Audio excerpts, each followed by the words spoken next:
Okay, same question keeps coming up. The recession's coming. Surely you haven't priced it in.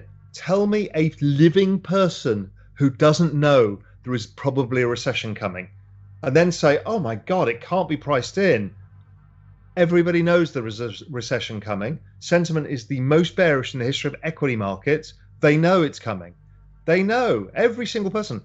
Well, you know, earnings are going to be revised down. No shit, Sherlock. Everybody's telling you that, but it's probably in the price. Now, are there variable outcomes that aren't in the price? A longer recession. There are people doing stuff, but it's still pretty early stage. But I think it's one of the most interesting things out there is the use of NFTs around the music industry. I think that is very interesting. Michael Brattle, wrecked. What are you trying to say, Michael? You've been wrecked? You think I'm wrecked? I'm not sure the value you're adding to this community, so thank you. Why don't you try adding value and you'll find that people are nice to you. Good question about DEXs like Uniswap and Thorchain.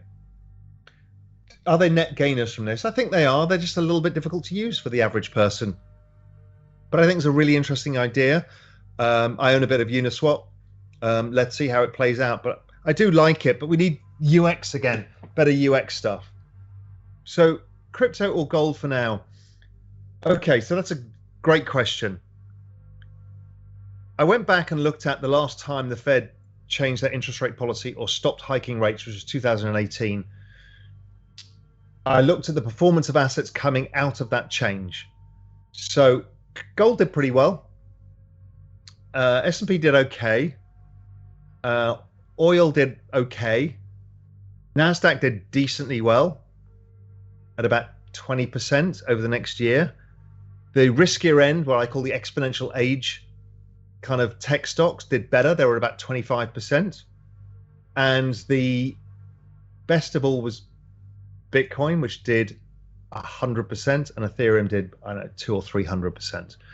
Okay, thoughts on the use case. This is from Game Day DOS.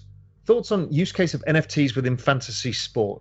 We're actually doing a fantasy trading league at Real Vision, just starting that up. And your participation token, your ability to participate, is based on an NFT. So I actually think there's a lot to be done for that. Membership clubs, NFTs, participation rights, NFTs, all of that, I think is super interesting. And that's not NFTs for speculative purposes, but NFTs to give you access to certain things. So I think that's pretty good.